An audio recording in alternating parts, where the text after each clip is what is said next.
Pour espérer pouvoir participer à l'émission Mariés au premier regard, les célibataires doivent passer une série de tests et d'entretiens. Sont-ils fiables à 100%? Les experts du programme répondent.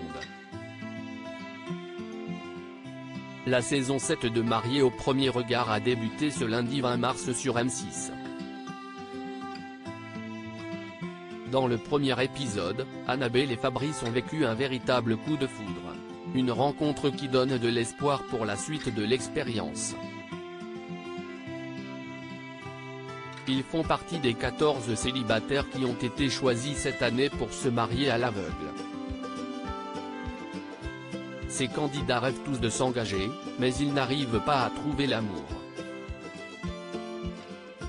Ils ont décidé de mettre leur destin amoureux entre les mains des experts, qui doivent trouver leur partenaire idéal. Pendant plusieurs mois, ils ont participé à une série de tests et d'entretiens pour dévoiler leurs critères amoureux et parler de leurs projets en couple. Des questionnaires gardés bien secrets par l'équipe de production de M6, mais les deux experts de la saison, Estelle Dossin et Gilbert Boujaoudé ont décidé de ne dire plus. La vérité sur les tests de Mariés au premier regard. Les futurs candidats de l'émission répondent à plusieurs centaines de questions lors de cette première phase de test. Le but est bien évidemment de les cerner pour leur trouver leur partenaire idéal. Ces tests ne sont pas fiables à 100% et les couples divorcés des saisons précédentes nous l'ont prouvé.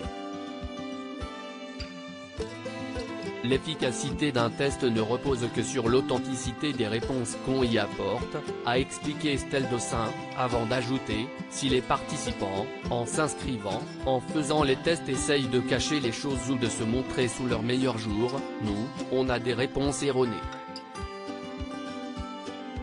Le taux d'incompatibilité est encore plus important. Les tests sont là pour limiter au maximum les erreurs. C'est pour ça qu'on travaille régulièrement pour les peaufiner, les améliorer, a précisé Gilbert Boujaoudé, le sexologue du programme. Si le taux de compatibilité d'un couple est mis en avant dans l'émission, les experts ne prennent pas à la légère le taux d'incompatibilité, qui peut jouer sur l'avenir d'un couple. Ce que l'on observe avec l'expérience des années, plus les pourcentages restants sont restreints, plus les personnes qui se marient vont avoir des caractéristiques qui sont résistantes au changement.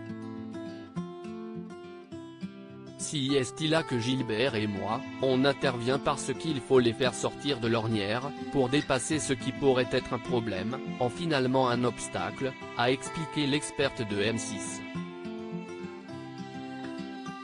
À lire aussi du jamais vu dans Mariés au premier regard, les experts enfreignent une règle du programme.